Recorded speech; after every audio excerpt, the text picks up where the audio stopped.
Hey, what's up, everybody? This is Gigi from ComicWow coming at you from Baltimore Comic Con 2014. I am here, pleased to be here, with James Tynion IV.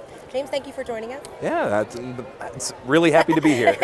Good. We're happy to have you. So, The Woods trade paperback collects issues 1 through 4, correct? Correct. And that dropped just a couple days ago, right? Just this week, and along with issue number 5. Now, was that timed that way on purpose, so everybody kind of be caught up? Yeah, we wanted everyone to, we wanted the trade to be in readers' hands as quickly as possible, and also, and show that not only, and at the introductory price of just $10, and so it's an easy jumping on point. And then at the same time, issue number 5 came out, so it shows this is an ongoing series. The series isn't going anywhere.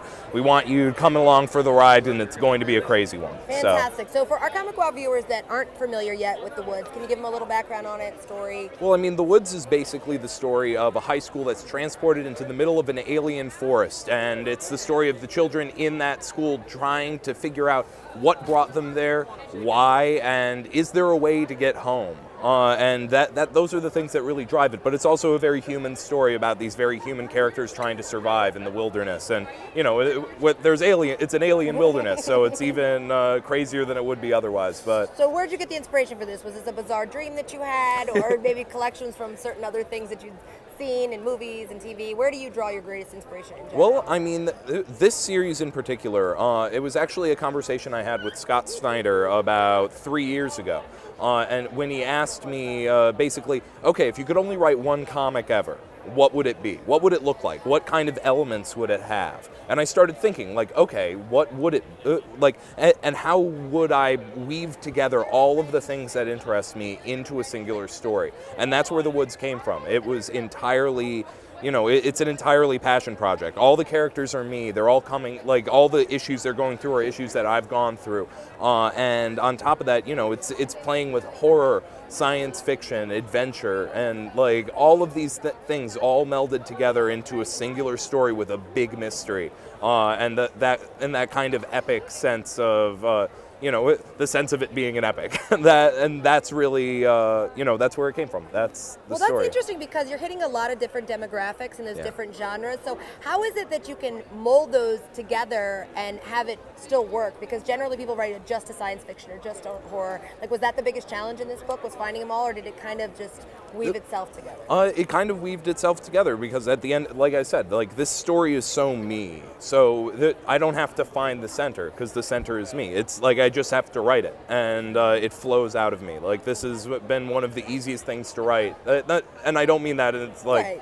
But it flows out of me in a way that my other work, it can be a bit of a struggle sometimes to just get in the right headspace, but I never have to get in the right headspace to write The Woods because The Woods is my headspace. I was going to say, what's the greatest challenge for you as a writer? Is it generally getting in? Because I know writing, the hardest part is you can't just sit down and do it. You generally have to be in a mindset that it's it flows, like you just said. So what's the greatest challenge you have? The greatest challenge is definitely those moments where, as much as you feel like you're not in the moment or anything, you do sometimes just have to sit down and force it out. And you can tweak it and do all of that later, but you just, okay, I have to get this many pages done today, and they need to be done. The artist needs them, and just powering through that. The hardest thing is just normally as a writer, especially because I'm just getting started, I agree to a lot of stuff, and that's, sometimes, I've agreed to a few too many things, and it's juggling all of it. But I've managed to stay. I haven't started sinking yet, so that's good.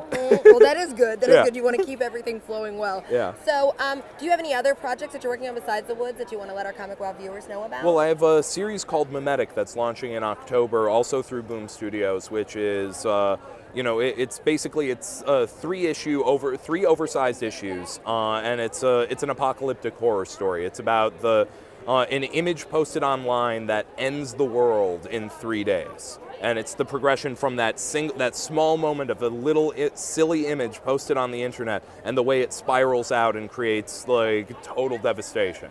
It's a sort of commentary on our meme culture and the way that we do process ideas and spread them, and also and the horrors inherent in that. So it's a project that's very close to me, and I'm really excited about it. Well, you're getting us excited about it. We can't wait to check it out. I saw I think it was on your Twitter page, where it said that you tend to enjoy all forms of geekery. Oh yeah. What exactly are your favorite forms of geekery?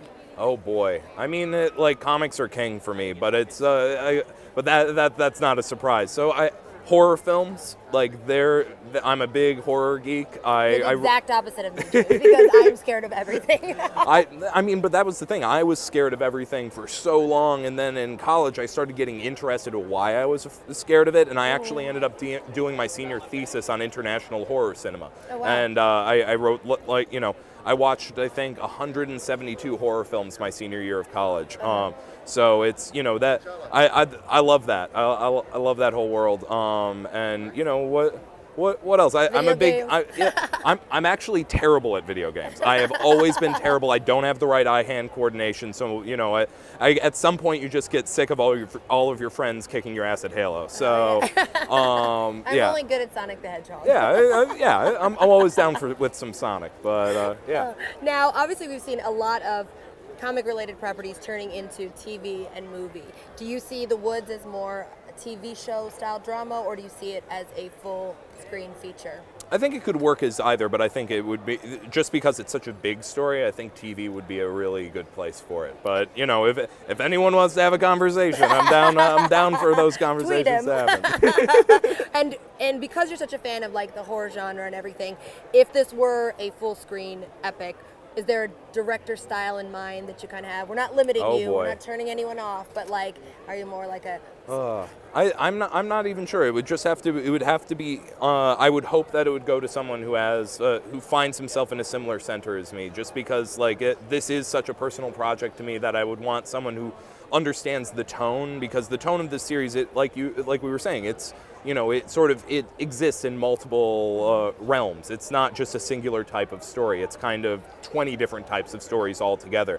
But I do like if they can see that and see how to balance the humor, but also the horror and the emotional angst and all of these things. That would be the sign that is like, okay, this person would be great for the project. Fantastic. Well, thank you so much, James, for joining us. Can you let everybody know where they can find out more about The Woods or follow you on social media? Yeah, I mean, if you follow me on Twitter at James the Fourth, all spelled out, and you can stay tuned from Boom Studios for more of that, and pick up Batman Eternal, the weekly Batman book for DC Comics, which is also pretty cool. So yeah. And invite him over to your gamers' night at your house. Yeah. Exactly. All right, exactly. James Tynion the Fourth. I'm Gigi for ComicWow. You're welcome.